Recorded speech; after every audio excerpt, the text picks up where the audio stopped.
El tiempo es cerca y es tiempo de velar en oración. Es tiempo de reflexionar profundamente acerca de nuestra vida y de poder pensar qué es lo que Dios quiere para nosotros.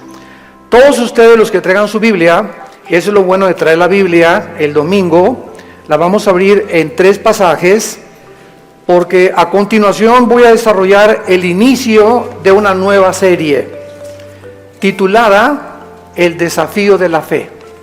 El desafío de la fe. Romanos 5:3, Santiago 1 y Primera de Pedro capítulo 1. Son 3 versículos muy importantes que vamos a desarrollar para poder tener un fundamento teológico acerca de esta conferencia y las que a continuación vamos a llevar a cabo, y que puedan ustedes entender las razones de por qué sufrimos, por qué existe la maldad, por qué hay tanta desgracia en el mundo, por qué, si Dios es todopoderoso, no termina de una vez por todas con el mal, con el terrorismo, con los abortos, con los cánceres, etcétera, etcétera. ¿Por qué hago todos estos cuestionamientos? Porque hace menos de una semana murió un grande astrofísico inglés llamado Stephen Hawking. Fue educado en la Universidad de Cambridge, casado 2 veces con más de 3 hijos. La primera esposa fue cristiana, abandonó a la primera esposa para casarse con la segunda, que era su enfermera. Murió a los 76 años, a los 23 años de edad lo diagnosticaron con una esclerosis tremenda, atrófica, y le dieron menos de 2 años para vivir. Y sin embargo vivió 50 años más, 76 años murió. Y lo más irónico del caso de la vida de este grande astrofísico inglés fue que su esposa, cuando lo metieron y lo entubaron 2 veces a los 20 y tantos años y después a los 40 y tantos, y le dijeron en el hospital que ya tenían que desconectarlo porque ya no podía vivir, ella se puso de rodillas e intervino ante el trono de la gracia, y llegaron los doctores y le dijeron: es que esto es un milagro. Y la segunda vez que otra vez lo vuelven a conectar, porque ya estaba a punto de irse de este mundo, su esposa vuelve a arrodillarse en oración para salvarle la vida. Él supo que su esposa estaba de rodillas orando por él, y cuando él tuvo esta oportunidad de poder decirle a Dios: gracias porque me concedes la vida, se siguió burlando de ella. Y las palabras de él a su esposa fueron las siguientes: yo no hago caso a la religión porque es la ciencia la que nos da la verdad. Me dio mucha tristeza que antes de morir haya muerto negando a Dios y declarando que Dios no es el creador del universo. En ese momento, cuando escuché este programa de televisión, porque fue a través de las noticias que escuché esto, inmediatamente vino a mi mente la vida de más grandes astrofísicos que él, que fueron cristianos. Él argumentó que era porque la verdad estaba en la ciencia, y sin embargo Blaise Pascal, astrofísico francés, escribió cantidad de tratados acerca, y no era un religioso, era un cristiano. Blaise Pascal confesó, y en sus libros lo dijo: Jesucristo es mi Señor y mi Salvador. Nadie se puede comparar en la astrofísica con Blaise Pascal. Y después tenemos a Isaac Newton. ¡Qué tremendo! Isaac Newton, que comienza a postular las leyes de la famosa gravitación, cristiano de los pies a la cabeza, y muere alabando a Dios y dándole gracias a Dios por la muerte de Cristo. Louis Pasteur, siglo XX, un famoso doctor, experto en medicina, y el legado que él dejó a la ciencia fue impresionante, cristiano. Y finalmente Alberto Einstein, que fue famoso cuando dijo: Dios no juega con el universo como si jugara los dados. Todos estos hombres fueron cristianos y creían en Dios. Los filósofos de hace 2150 años aproximadamente, 150 años antes de Jesucristo, Aristóteles, que fue el maestro de Alejandro el Magno, Platón, Sócrates, Demóstenes, creían en un Dios, por lo menos dijeron, pienso, luego existo, existo, luego vivo, esta causa no puede estar dentro de mí, esta causa tiene que estar fuera de mí, tiene que haber algo, llámale la fuerza, una entidad superior, pero tiene que haber algo que trascienda, que es Dios. Aunque no lo pudieron nunca ubicar, el apóstol Pablo en Hechos 17 se enfrenta con los atenienses filósofos, discípulos de un gran hombre que se llamaba Zenón, y los discípulos eran los epicúreos y los estoicos. Y Pablo en Hechos 17 les demuestra y les dice, ustedes adoran un Dios porque tienen un monumento altísimo que decía al Dios desconocido. O sea, ellos lo único que sabían es que tiene que haber una causa detrás de la existencia del mundo y del universo. Pero llegamos al siglo XX, donde se levantan Friedrich Nietzsche, Jean-Paul Sartre, Bertrand Russell, Richard Dawkins, y finalmente este astrofísico que muere diciendo que Dios no puede existir ni ser el creador del universo. ¿Saben ustedes por qué el astrofísico Stephen Hawking negó a Dios antes de morir? Simplemente porque no pudo explicar sus sufrimientos. Su esposa lo dijo, la primera esposa, Stephen está enojado con Dios, con un Dios que no existe. Se amargó contra alguien que no existe. Y siempre estuvo repelando, ¿verdad? Porque si Dios es Dios, no lo sanaba y no lo levantaba de esa silla de ruedas. Hace poco ustedes escucharon el testimonio de Nicky, un muchacho sin brazos y sin piernas. Nació con el puro tronco nada más. Y cuando oye su testimonio dice que a los 8 o 9 años de edad, como no podía suicidarse, se metió y con la boca abrió la llave del baño para ahogarse. Y en ese momento él reaccionó y dijo, ¿pero qué es esto? Y comenzó a gritarle, Dios, si existes, dime la razón por la cual me trajiste hacia el mundo, sin brazos y sin piernas. Y entonces él entrega a los 11, 12 años de edad su vida a Jesucristo, y no se imaginan ustedes los millones de almas que este muchacho, Nicky se apellida, ¿verdad? Nicky ha ganado en el mundo. Aquí lo tuvimos en México y mi esposa y yo, su esposa es mexicana, y se han discipulado con nosotros desde hace muchos años, la esposa de él y la familia de ella también. Ahora ya van a ser papás otra vez, así como lo ven, pero juguetón. Gracias a Dios por su vida. Entonces, podríamos nosotros realmente, porque esta es la espada, y este es lo que esgrimen los ateos, los escépticos, los agnósticos, es que ¿por qué si hay un Dios hay un sufrimiento? ¿Por qué es? Entonces, como no pueden entender y no tienen respuestas, y no las van a tener fuera de la Biblia, se encierran en una cárcel, y en lugar de que este hombre hubiera podido escuchar a su esposa, bueno, ok, tú me dices que es un Dios, dime por lo menos, o explícame por qué permite el sufrimiento, pero ni siquiera quiso hacer eso. Negó completamente todo contacto con la Biblia. Y esta es la razón de esta serie que me he propuesto comunicarles a todos ustedes y a todos los que nos escuchan a través de las redes sociales, porque es el tiempo que seamos luz.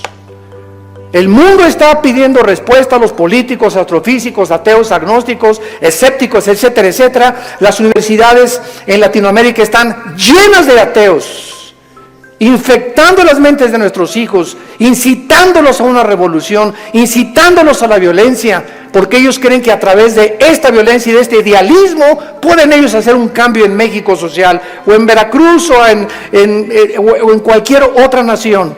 ¿Por qué? Porque hay un idealismo en la juventud que no tiene respuestas, y nosotros somos la luz del mundo. Ya es hora que brillemos, y es hora que levantemos la lámpara. Todos los 70s, 80s y 90s del siglo XX persiguieron a la Biblia, persiguieron al cristianismo, persiguieron a los pastores en Latinoamérica. Yo recuerdo cuando fui a la universidad a la conferencia en la Facultad de Filosofía y Letras, cómo querían burlarse todos. Ay, ya llegó el padrecito, así me decían, ya llegó el padrecito. A ver de qué nos va a hablar el Padrecito, porque como ellos no tienen respuestas, creen que nosotros tampoco las tenemos. Y cuando nos enfrentamos a auditorios y les demostramos que hay más evidencias científicas en la creación bíblica que en la famosa teoría de la evolución.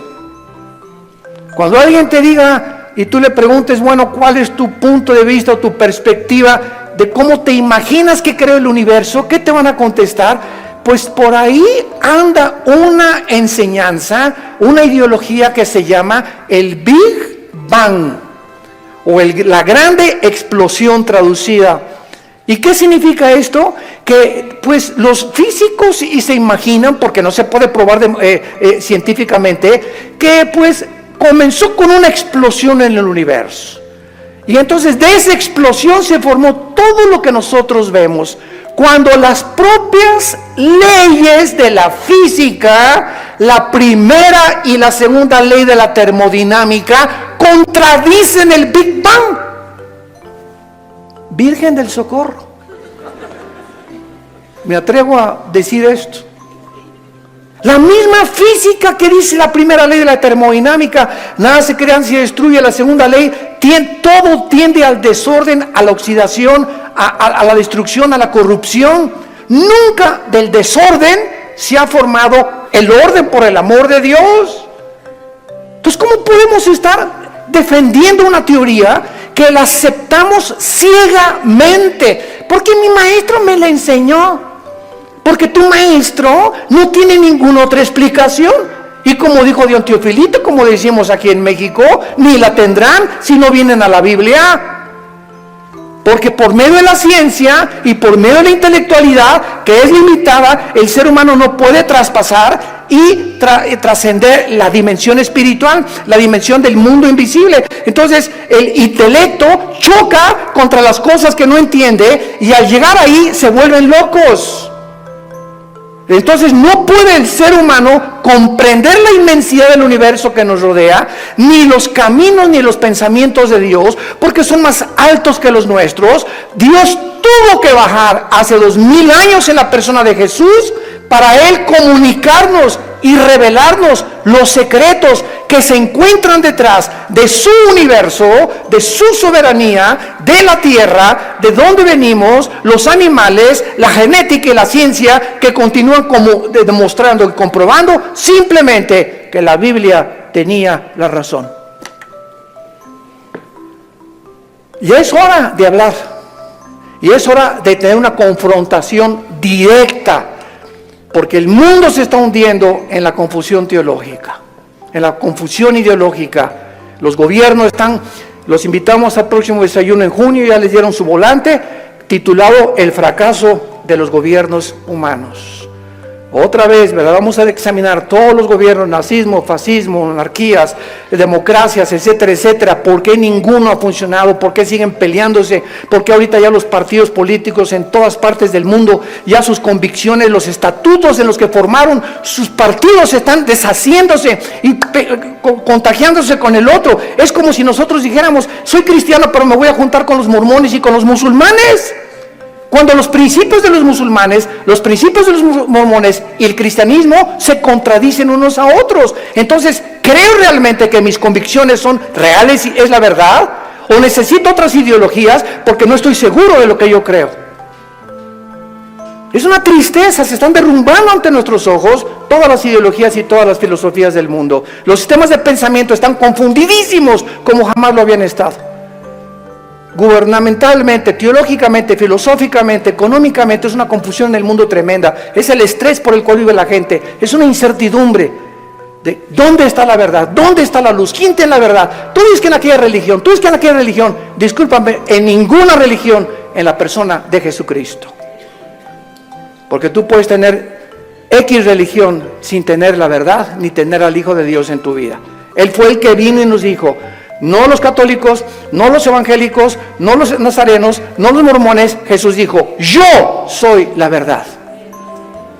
Y cuando Él entra a tu vida, se te caen las vendas. Y de alguna forma el entendimiento se nos comienza a expandir.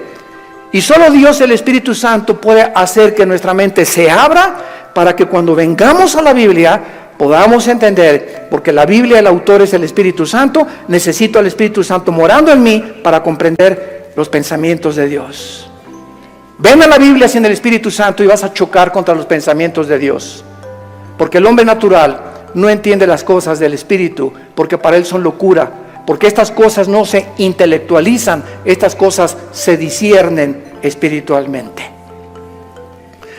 Veamos ciertos pasajes a continuación que nos van a servir de base para poder dar una explicación y comenzar ya a levantar la bandera de la fe. Dice en Romanos 5, versículo 3, y no solo esto, sino que también nos gloriamos en las tribulaciones, sabiendo que la tribulación produce paciencia. Alguien viene sin el Espíritu Santo y lee este versículo, la conclusión a la que llega dice, esto lo escribió un loco. ¿Cómo puede alguien que está atravesando tribulaciones o problemas gloriarse? Inmediatamente se enfrenta esta persona con una pared. Pero es que esta persona no entiende que las próximas palabras es que estas tribulaciones y estos sufrimientos, Dios los está usando para formar nuestro carácter, que si no sufrieras, de otra manera no podrías aprender muchas cosas en la vida que solamente a través del sufrimiento se aprenden. Dice Salomón en Proverbios, el sufrimiento purifica el corazón. Esta es la razón por la cual comenzamos ya a entender, y cuando comenzamos a entender los pensamientos de Dios, y aunque no vamos a ser libres del sufrimiento, por lo menos Dios va a entrar a nuestra vida y nos va a dar una esperanza para que en ese valle de sombra y de muerte tengamos paz. Para que en medio de las tribulaciones que tú estás atravesando, y en medio del divorcio que estás ahorita enfrentando, y el abandono de tu esposo, y el abandono de tu esposa, y el abandono de tus padres, por lo menos en medio de ese horno de fuego que tú estás atravesando, Jesús está contigo. Y aunque no se va a acabar hasta que Él venga a todas estas cosas, Él nos da la fuerza para resistir hasta el final con gozo. Y la paciencia solamente es el fruto de las pruebas y las tribulaciones. ¿Se imagina lo que la Biblia dice? ¿Y para qué quiere la paciencia, Señor? Si no tienes paciencia, te vas a casar con el chavo equivocado. Si no tienes paciencia, te vas a casar con la muchacha equivocada. Si no tienes paciencia y eres una persona impulsiva que compras y vendes, etcétera, etcétera, sin meditar ni reflexionar nada, vas a comprar la casa equivocada, el carro equivocado, el viaje que Dios no quería que hicieras lo vas a hacer por tu impaciencia, porque por naturaleza somos impacientes. Entonces la Biblia nos comienza a abrir los ojos y nos dice, espérame tantito, la paciencia es una virtud elemental para que puedas tomar decisiones y no te arrepientas el día de mañana. Pues yo quiero la paciencia, Señor. Viene entonces el fuego de la prueba. No tengas miedo de las tribulaciones. Mi esposo, hermano, parece un martillo conmigo, y duro, y duro, y duro, y duro. Hermana, pues mientras más, te está haciendo tu esposito, sin que te des cuenta, estás desarrollando una capacidad para aguantar. Que si no quieres hacer eso, pues sácate un cuchillo y vete sobre él entonces. Y acaba con tus problemas. Hace muchos años, quiero irme con mucha calma con estas conferencias porque son muy importantes y tratar no se imaginan, oren por nosotros, por mi esposa y por nosotros, nuestros hijos. Necesitamos mucho de las oraciones de todos ustedes y le pido a Dios mucha oración, que siempre que yo estoy enfrente de un público pueda yo tener la capacidad de explicar su bendita y profunda palabra. Hace muchos años había un dramaturgo inglés llamado Oscar Wilde y él hizo muchísimas obras de teatro. Yo me acuerdo, tenía como 18, 19 años de edad, formé parte de un elenco teatral llamado Hamlet. Y en una de las cosas que yo tenía que declarar durante el escenario, en el teatro, representando a Hamlet, ¿verdad? Dice así la obra de William Shakespeare: morir, dormir, no más. ¿Qué es más levantado para el espíritu? ¿Levantar las armas contra un piélago de calamidades y haciéndole frente a acabar con ellas? ¿O esperar el sufrimiento y dormir y morir, no más? En otras palabras, este dramaturgo, que no era cristiano, pero creía en Dios, Oscar Wilde, y tenía problemas morales, ¿verdad? No nos vamos a meter con eso ahorita. Oscar Wilde pudo entender que la vida es o mueres o vives. Ahora, escojo vivir, aguántate. Decía mi papá, no chille, agarre piedras. Estamos vivos, no es Disneylandia, por el amor de Dios, ya madura. No es Reino Aventura. No estamos en el milenio todavía, estamos en un mundo de una raza humana caída, donde hay pecado, muerte, oscuridad, sombras, tristeza, enfermedades, violencia, etcétera, etcétera. Y vamos a través de esta serie a explicar por qué permitió Dios esto, y nos vamos a dar cuenta, cuando veamos la explicación de Dios, vamos a levantar las manos, te voy a decir: Señor, profunda es tu sabiduría y tu gracia y tu misericordia. Cuán profundos son tus pensamientos. Y yo era como era porque no entendía. Ahora entiendo, Señor, y te alabo y te bendigo. Y va a venir una paz sobre tu vida que sobrepase el entendimiento, que te va a dar la fortaleza de seguir viviendo para Jesús.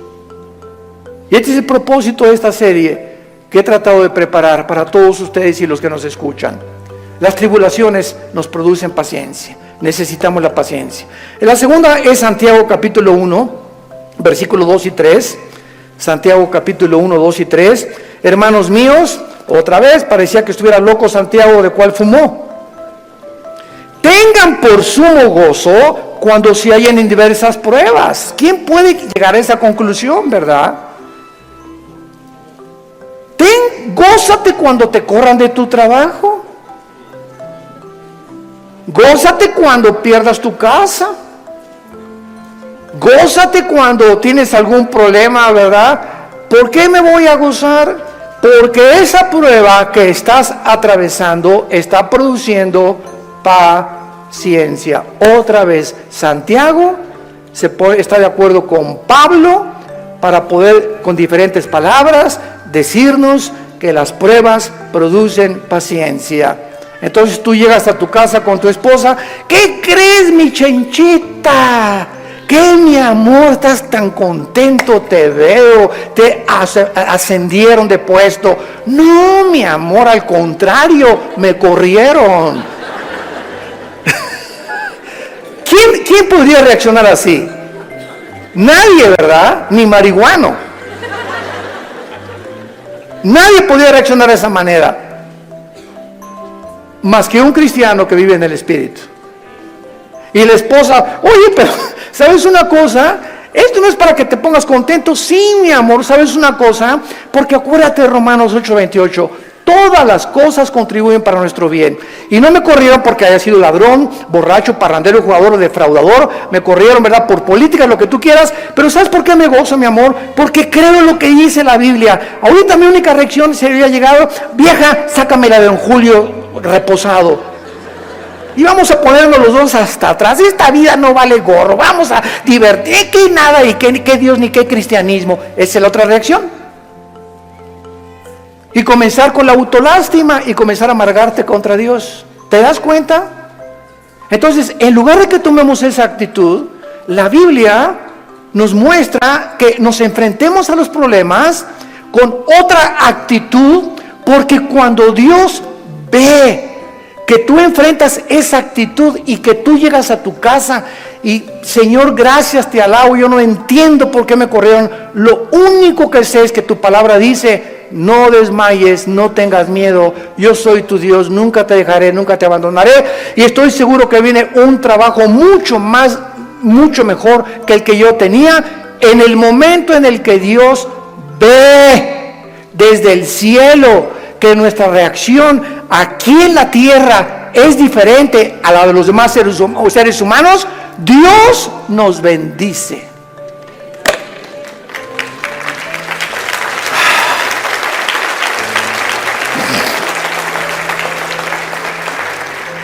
Porque sin fe.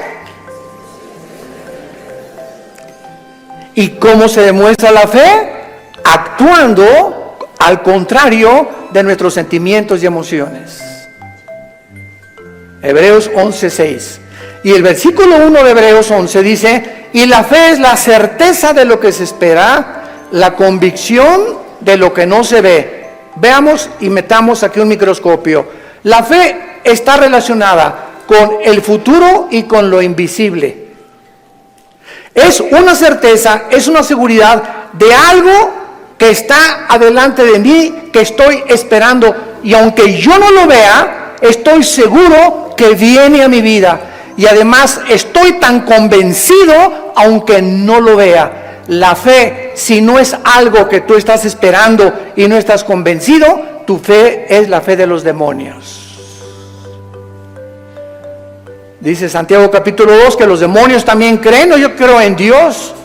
Pero ¿sabes una cosa? Tú dices que crees en Dios intelectualmente, pero no demuestras que tú crees en Dios por la forma como tratas a tu esposa, por la forma como tratas a tus padres, por la forma como ves a las mujeres. Este pueblo, Marcos 7, dijo Jesús, de labios me honra. ¿Cuánta gente hay por todos lados? Iban a desayunos y yo creo en Dios, pero sus acciones, su conducta contradice la piedad que ellos expresan o que creen tener en su corazón.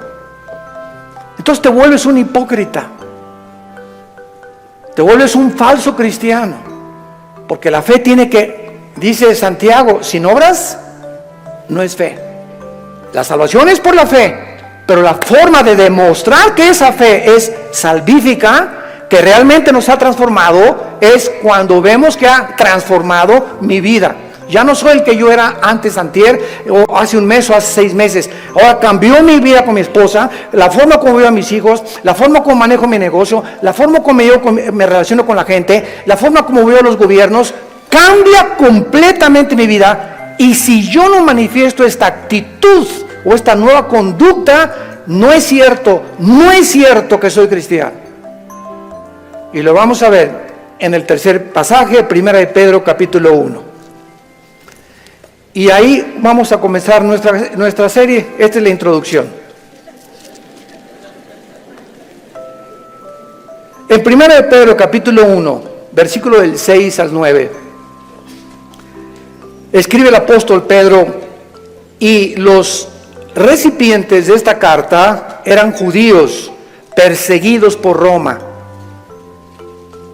Esta carta fue dirigida a cristianos que están siendo perseguidos o sufriendo por su fe, en lo cual vosotros os alegráis, aunque ahora por un poco de tiempo, si es necesario, tengáis que ser afligidos en diversas pruebas, para que sometida a prueba vuestra fe, mucho más preciosa que el oro, el cual aunque perecedero se prueba, con fuego se hallar en alabanza, gloria y honra, cuando sea manifestado Jesucristo, a quien amáis sin haberle visto, en quien creyendo, aunque ahora no lo veáis, os alegráis con gozo inefable y glorioso, obteniendo el fin de vuestra fe, que es la salvación de vuestras almas. En otras palabras, y este es el tercer principio espiritual de nuestra serie, la fe de todos aquellos que han dicho: Jesús, entra a mi vida. Ayer en el desayuno tuvimos más de 35 decisiones, gracias a Dios, y la gente que hace una decisión por Jesucristo, quiero que lo sepas, tu fe va a ser probada. Tu fe va a ser probada. ¿Y saben ustedes dónde comienza a ser probada? En la familia, con tus hermanos y con tus papás o con tus primos. ¿Por qué? Porque la primera prueba de la fe es la persecución. Ayer nos contaba mi hermano Alejandro, él es el director del Instituto Teológico Internacional del ITI, y nos contó una anécdota mientras veníamos de Toluca al desayuno en el camino, que yo no la conocía de mi hermano. Y me dice, Armando, tú sabes que cuando yo me convertí, porque él fue el primero en la casa que se convirtió. Y yo los correteé como 2 o 3 años. Una vez quise incendiar una reunión de oración.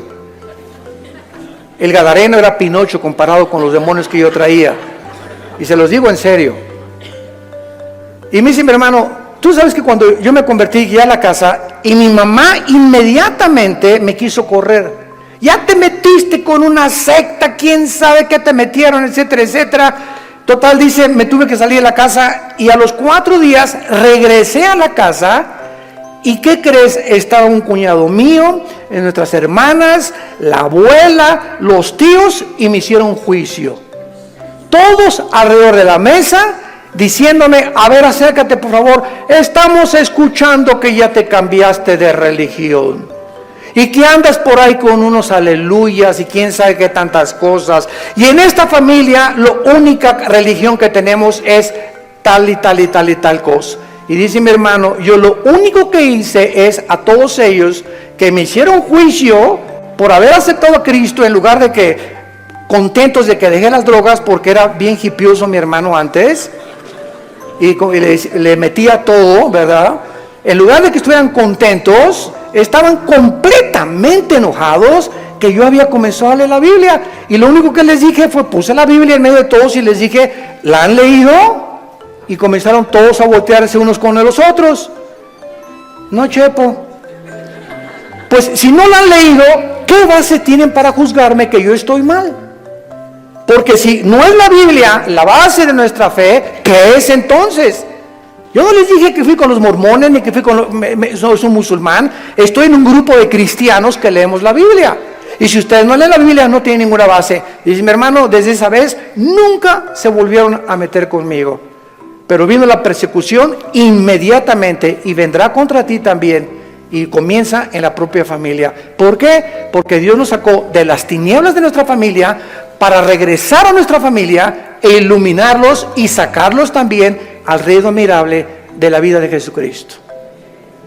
Y si tú en tu familia no eres una luz, y en tu medio donde trabajas no eres una luz, y no estás dando testimonio de Jesucristo, tu cristianismo es religioso nada más. Y recibirán poder. ¿Para qué? Para poder enfrentar al mundo. Sin ese poder no se puede enfrentar al mundo. Hechos 1:8. Y recibirán al Espíritu Santo y me serán testigos. Entonces vemos nosotros que tiene un propósito todo esto. Muy bien, vamos pues a comenzar esta serie con las siguientes declaraciones y reflexiones. No cabe duda que vivimos en un mundo completamente disfuncional. No hay un solo matrimonio funcional. El matrimonio es la unión de 2 extraterrestres. Pero por si fuera poco, 2 extraterrestres que ninguno se conoce ni se entiende el uno al otro.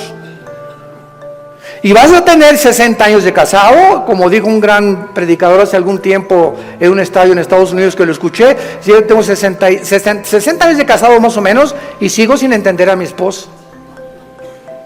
Y como dijo Dion Teofilito, ni las vamos a acabar de entender. Porque no nos manda Dios entenderlas, nos manda Dios amarlas. Entonces, cuando nosotros comprendemos esto, que no hay un matrimonio, o sea, no hay un matrimonio perfecto, es lo que quiero decir. No hay un matrimonio donde todo, en la luna de miel, John Travolta, y se casó con esa muchacha que se parece a la Madonna, y vamos a ser felices, y qué guapo, ¿verdad? Y tiene coche, todo eso desaparece después de la luna de miel. Comienzas a enfrentarte con una persona imperfecta, de los pies a la cabeza. Peor todavía si no son cristianos. Si con cristianos se lucha y se sufre, imagínate no siendo cristianos, ¿no? Por eso hay tantos divorcios.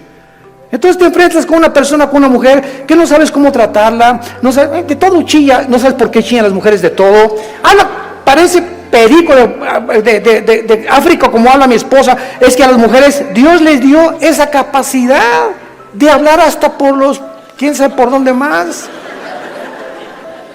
Hasta por los pies hablan las mujeres. Y nosotros, ¿verdad? O sea, tú sabes una cosa, cuando tú hablas con una persona, En el momento en que te paras a escuchar a una persona, no sé si ustedes lo sepan, la Biblia nos los muestra, el hecho que te estés concentrando en escuchar lo que está diciendo, estás emanando energía, te estás desgastando. Cuando Jesús le tocó a la mujer, ¿se acuerdan ustedes la mujer con el flujo? Alguien me tocó. ¿Por qué? Porque dice, energía salió de mí.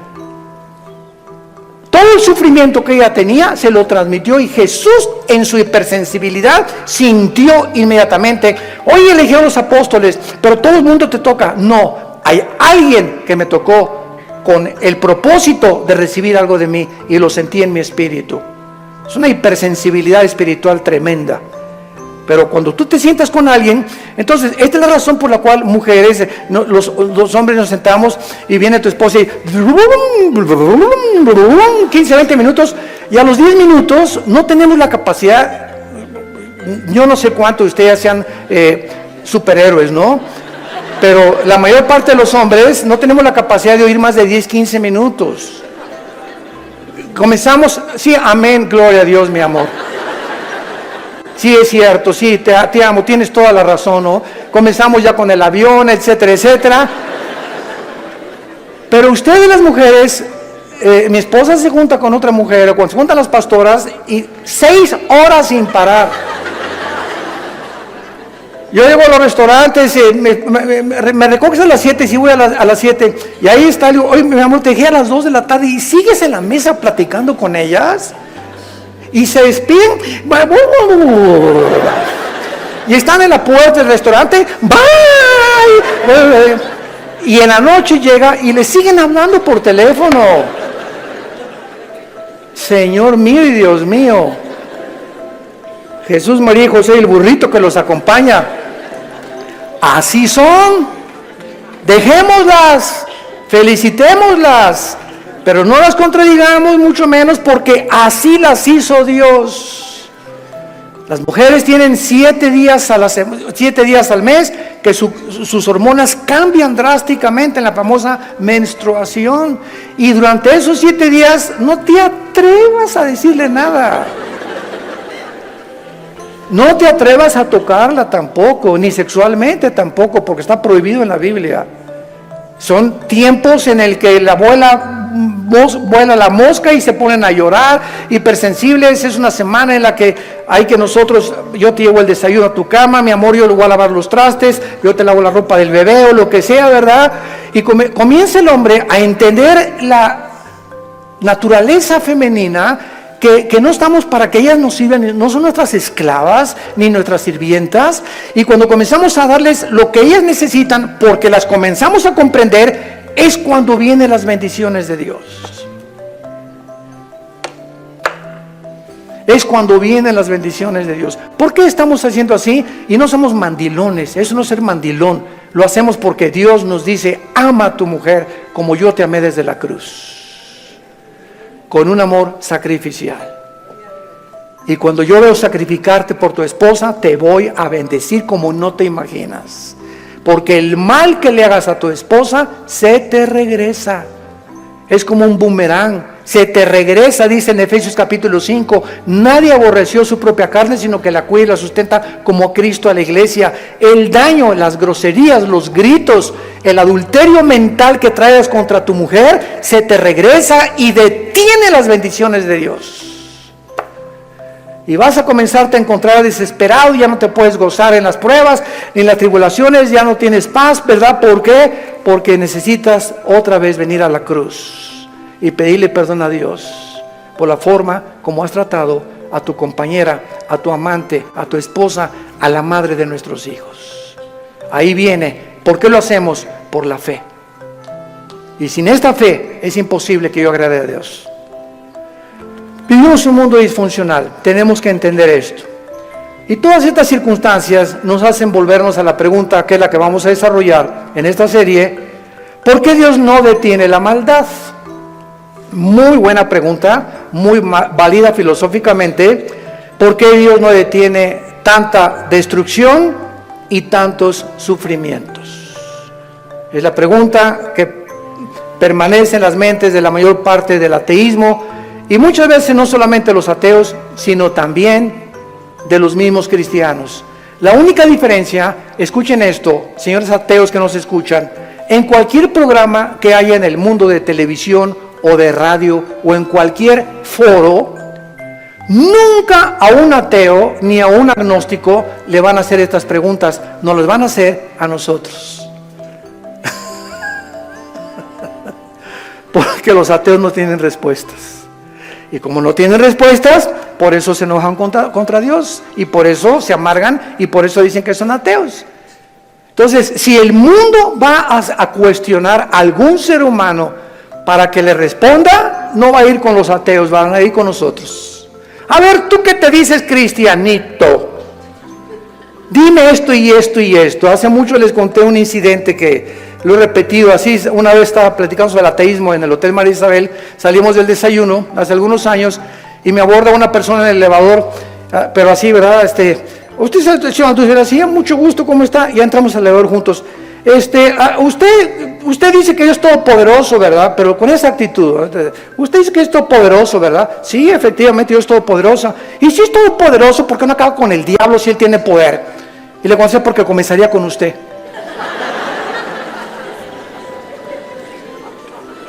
Dele gracias a Dios. Le cambió completamente su perspectiva, ¿no? O por lo menos ya le di tarea para ir reflexionando ella a su casa, de que hay respuestas y que si realmente Jesús hubiera venido o ahorita acabara con la maldad, acabaría con todos, porque perverso y engañoso es el corazón de todos los seres humanos.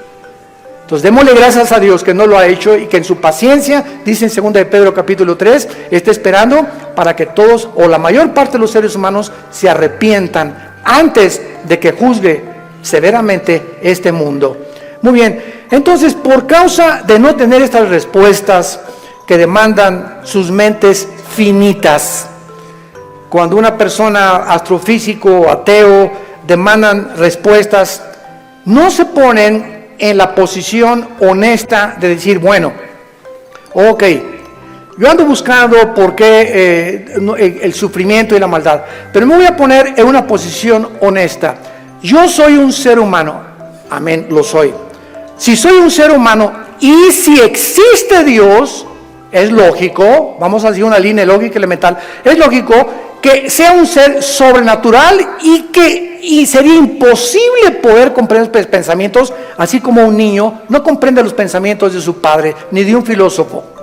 Aunque es el mismo cerebro, no está desarrollado el niño de 6 años como el de uno de 25 años de edad. Entonces, siguiendo esta línea de lógica, si existe un Dios, tiene que ser mucho, mucho más grande. Entonces, yo estoy ante un universo lleno de misterios, estamos llenos de misterios. Si hay extraterrestres, si no hay extraterrestres, si existen los hoyos negros, si no los hoyos negros, si es el otro, que cómo comenzó el universo, de dónde venimos, bla, bla, bla. Estamos llenos de misterios.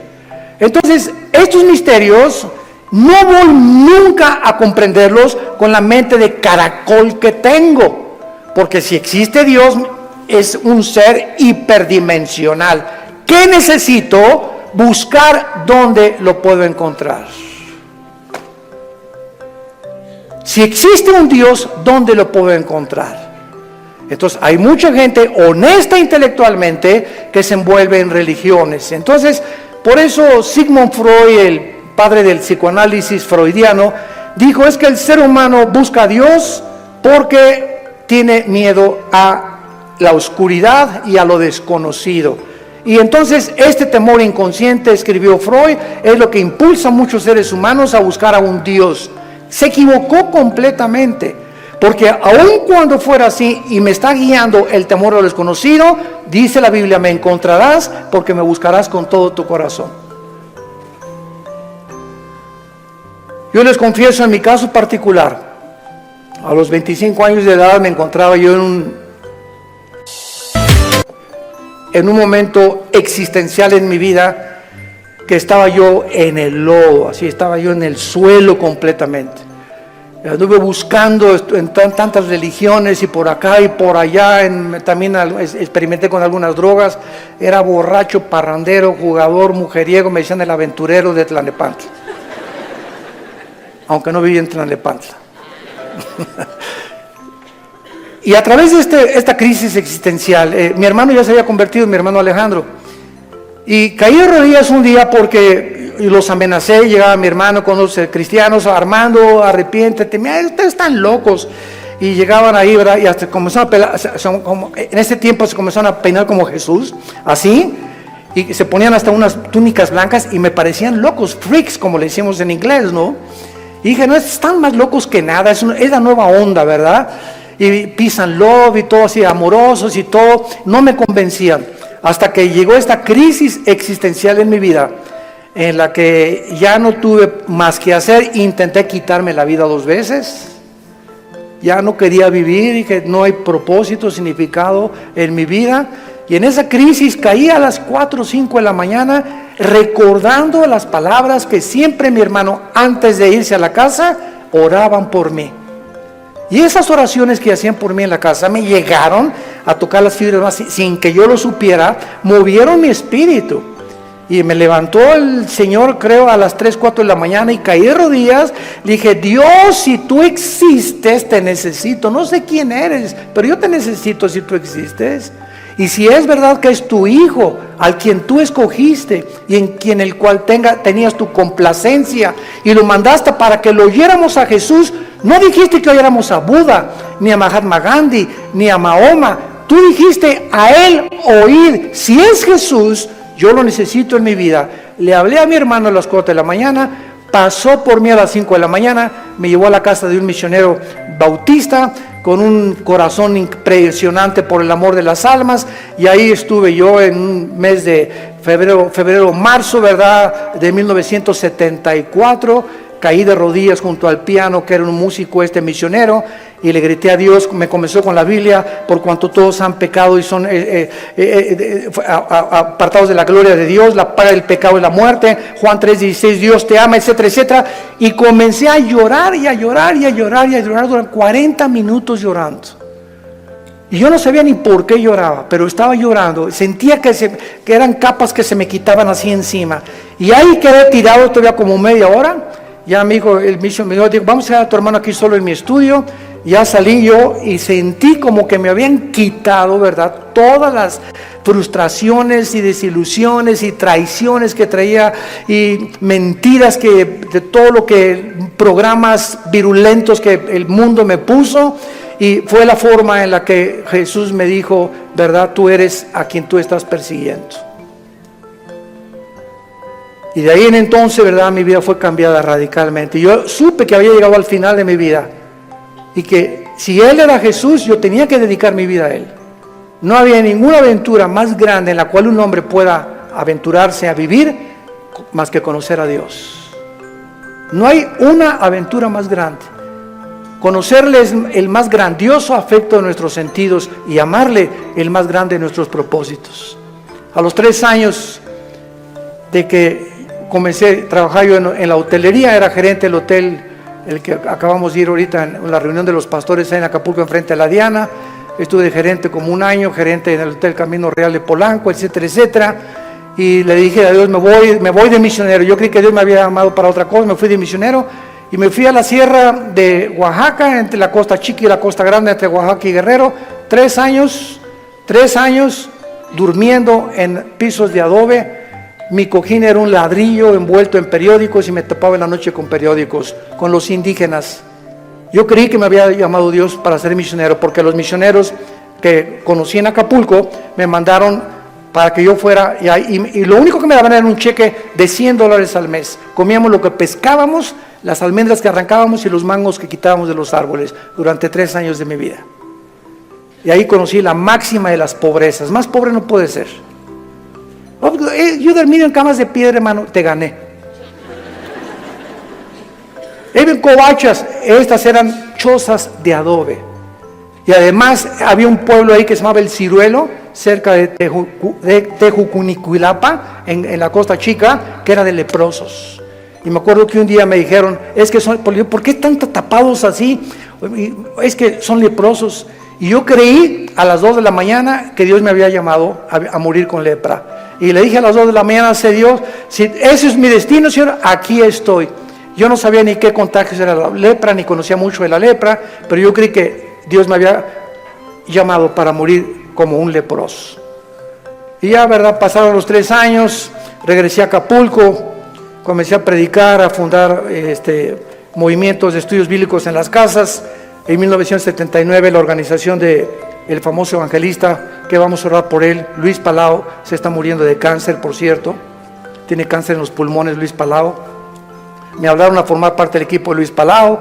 Del 79, 80 y 81 estuve como evangelista por toda la República, todo Tabasco, Guerrero, Veracruz, pueblito en pueblito, predicando de choza en choza, pueblito. Nos corretearon, nos aventaron piedras, nos aventaron palos, me lastimaron 2 veces, me enfermé con malaria, me enfermé con calentura de 40 grados, etcétera, etcétera. Y todas estas fueron, ¿qué cosa? Pruebas. Dios estaba forjando carácter en mi vida, que era muy importante para lo que más tarde me tenía que enseñar. Y el secreto, quiero decirles a ustedes, el más grande secreto de la vida es no amargarte. Es el más grande secreto de la vida cristiana. Un cristiano amargado no entra a la tierra de Canaán. No pasas Canaán. Dice Hebreos 12 que bloquea la gracia de Dios la amargura. No importa lo que nos hayan hecho, lo que nos digan. Me acuerdo en los 80s cómo nos calumniaron. Me dijeron que me había casado 4 veces, que tenía hijos hasta en Iztapalapa, quién sabe. Bueno, es increíble. Y todavía me dicen que de vez en cuando han oído esos rumores, ¿no? Ya le gané a Salomón.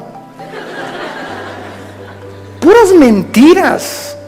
Pero el diablo es encargado de verdad de buscar la forma de desprestigiarte, de impedir. Pero ¿sabes una cosa? Que nuestro destino no depende de lo que la gente piensa. Nuestro destino depende de Dios. Y nadie puede arrebatarte ese destino que Dios te ha dado. Nadie, absolutamente nadie. Y para terminar, sí existen respuestas. Y mientras todo se aclara, y mientras nuestra poca y chica y limitadamente intelectual comprende, y ahorita comenzamos ya con el Espíritu Santo a entender muchas cosas más que sin el Espíritu Santo imposible poder comprenderlas, Dios nos deja 2 consuelos. El primero, la resurrección de nuestra vida. Vamos a volver a vivir. Hijo, ten calma. No importa lo que estás pasando, cuando tú mueras y resucites, vas a tener el cuerpo que anhelabas tener. Si eras chaparrito y pelón, vas a ver el cuerpo que te voy a dar. Si te decían la tintorera de Tlanepantla, vas a ver la belleza que te voy a dar. Y lo que hemos sufrido, las enfermedades, todo lo que pasemos aquí, no nos imaginamos. Y la esperanza de que vamos a tener un cuerpo fue que Jesús se levantó de los muertos. Él es la esperanza y la gloria de nosotros. Vamos a volver a vivir. Y todo lo que hayamos sufrido y lo que hayamos afligido, y si acabaste en silla de ruedas o no silla de ruedas, o con cáncer o no cáncer, o lo que hayas pasado, no va a ser comparable con las glorias que en nosotros se van a manifestar. Y la segunda consuelo es que vamos nosotros realmente a tener un mundo nuevo, donde reine la justicia y la paz y la equidad. Viene ese mundo que anhelamos y que queremos cambiar por las revoluciones armadas, por la guerra, por la política, por la educación. De ningún esfuerzo humano el mundo va a cambiar hasta que Jesucristo regrese con todos nosotros a establecer su reino milenial. La pregunta en esta mañana es la siguiente: ¿estás tú preparado si tú murieras esta noche para encontrarte con tu Dios? ¿Estás preparado? ¿Estás seguro que tienes a Jesucristo? Asegúrate en este momento recibiéndole como tu Señor y Salvador. Inclina tu cabeza y dile estas palabras: Señor mío y Dios mío, aún no te entiendo, pero he comprendido que no necesito entender todas las cosas, más que una sola: te necesito. Sé que tú en la cruz enviaste a tu Hijo a pagar con su sangre por mis pecados, y que la resurrección de Jesucristo transformó el imperio romano, transformó la historia humana, al grado que la historia se cuenta antes y después de la vida de Jesús. Señor Jesús, gracias por esta muerte en mi lugar. Creo que con tu sangre pagaste lo que yo no podía pagar jamás. Y creo, como resucitaste de los muertos, que estás vivo. Y en este instante te pido, porque creo que vives, que entres a mi corazón. Señor, te necesito. Yo sé que con el tiempo comenzarán a caerse las cortinas de mi mente y comenzaré a comprender más y más cosas que ahora no entiendo, pero lo único que sé es que te necesito, que moriste en mi lugar y que nunca me dejarás ni me desampararás. Te recibo como mi Señor y mi Salvador. Amén. ¿Qué haríamos sin la Biblia? ¿Qué haríamos sin este maravilloso libro? El libro de los libros. Todos ustedes en esta mañana que por primera vez han hecho esta oración, nos gustaría bendecirles y saludarles. Y si tú en esta mañana hiciste esta oración por primera vez, ahí desde tu lugar, te pido que te pongas de pie. Párense los que hicieron esta oración, invitando a Cristo a sus vidas. Gracias a Dios. ¿Cuánta gente? Que Dios los bendiga. Gracias. Muchas gracias. Gracias, joven. Que Dios te bendiga. Alguien más. Que Dios la bendiga. Gracias a Dios. Allá atrás también. Muchas gracias. Gracias, Señor. Gracias, señorita. Gracias, joven. Que Dios te bendiga. Gracias, Padre, por todas estas personas, estas nuevas almas que vienen a la cruz. Nos ponemos de pie para recibir la bendición pastoral. Los que quieran extender su mano hacia acá lo pueden hacer. Los que no, no hay ningún problema. Es en señal de que recibes esta bendición. Dios bendiga tu vida. Dios bendiga tu matrimonio. Y les dé la paciencia para tolerarse y soportarse el uno al otro hasta que venga Jesús. Y esta fortaleza solo nos las puede dar el Espíritu Santo, viviendo en la palabra de Dios. Dios bendiga a tus hijos. Dios bendiga el fruto que llevas ahora en tu vientre. Que esta criatura crezca y nazca en un hogar cristiano, con principios de ética y de conducta moral. Que pueda el muchacho crecer con la seguridad y decir siempre: mis padres se amaban, mis padres se respetaban. Dios bendiga a tus padres, Dios bendiga tu trabajo, tu entrada y tu salida. A sus ángeles mandará para que tu pie no tropiece en piedra. Él te llenará el conocimiento de su voluntad con toda inteligencia y sabiduría espiritual, para que andes como es digno de Él, llevando fruto en toda buena obra y creciendo en el conocimiento y la gracia de Dios. Nosotros ya no estamos en tinieblas, estamos bajo la luz, para que seamos luz en medio de una generación que se está degradando y perdiendo rápidamente por la corrupción que hay en el mundo. Que esa paz que sobrepasa el entendimiento, guarden ahora tus pensamientos y tu corazón. En el nombre de Jesús les bendecimos.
Anh hay mơ mộng mình thứ xa xôi, không màng về tình ái muôn nơi. Sống trọn đời trọn kiếp đây thôi, đâu quan tâm gì chuyện đời. Thế mà lại ngâm tương tư, ông tầm bà mũi xa tơ. Đêm nằm trộm nhớ mơ mơ về ai. Thì ra anh yêu rồi, từ ánh mắt nụ cười, từ đôi môi gọi mưa sao xuyến lòng anh. Thì ra mê em rồi, ngày hay đêm ôm lời, chỉ nghĩ đến em thôi. Đó là do anh đã yêu rồi, anh đã yêu rồi, anh đã yêu rồi. Oh, oh, anh đã yêu rồi, anh đã yêu rồi, anh đã yêu em mất rồi. Oh, oh, oh, oh, oh. Oh, oh, oh, oh, oh, oh, oh, oh. La la la la la la la la. La la la la la la la la. Oh, oh, oh, oh, oh, oh, oh. Oh, oh, oh, oh, oh, oh, oh, oh. La la la la la la la la. La la la la la la la la.